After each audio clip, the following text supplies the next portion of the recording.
Bonjour mon frère, bonjour ma sœur. Aujourd'hui 25 septembre.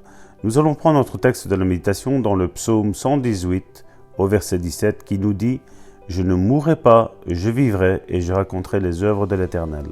Et le titre de la méditation d'aujourd'hui est « Il vivra et ne mourra pas ». Il y a plusieurs années, une femme vint à une de mes croisades. Quand elle vit ce que dit la Bible à propos de la guérison, elle commença à crier. Je n'avais pas prié pour elle. Elle se leva d'un bond, tout d'un coup, et commença à hurler. Je me reculai et la laissa continuer. J'observais que les autres semblaient être bénis par ce comportement.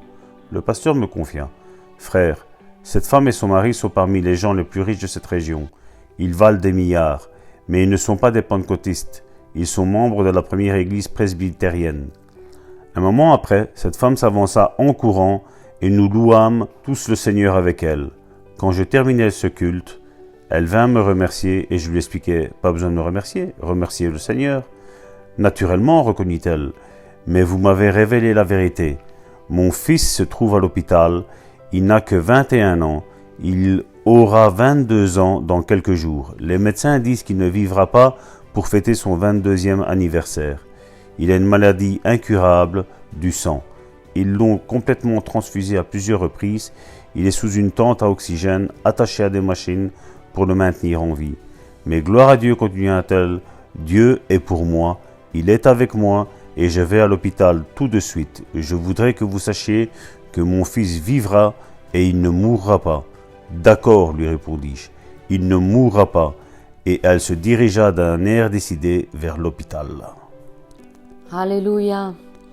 Béni soit ton nom, Seigneur. Merci, Seigneur, parce que tu ne laisses pas tes enfants, Seigneur, dans leurs épreuves sans secours. Seigneur, tu es toujours là.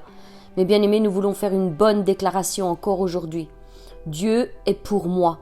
Dieu est avec moi. Oui, il ne me délaissera pas, il ne m'abandonnera pas.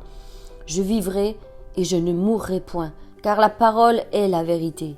Et je ne mourrai pas, je vivrai. Je déclarerai toutes les œuvres que l'Éternel fera dans ma vie.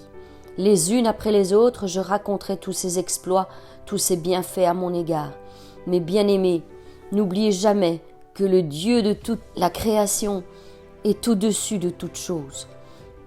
Il ne vous abandonnera pas et il ne vous délaissera pas. Oui, il demande qu'une seule chose, c'est que des témoins se lèvent et témoignent de sa grandeur. Mes bien-aimés, je vous souhaite encore une excellente journée.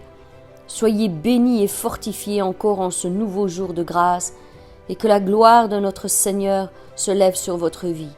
Quant à nous, nous nous retrouvons demain pour une nouvelle méditation. Soyez bénis.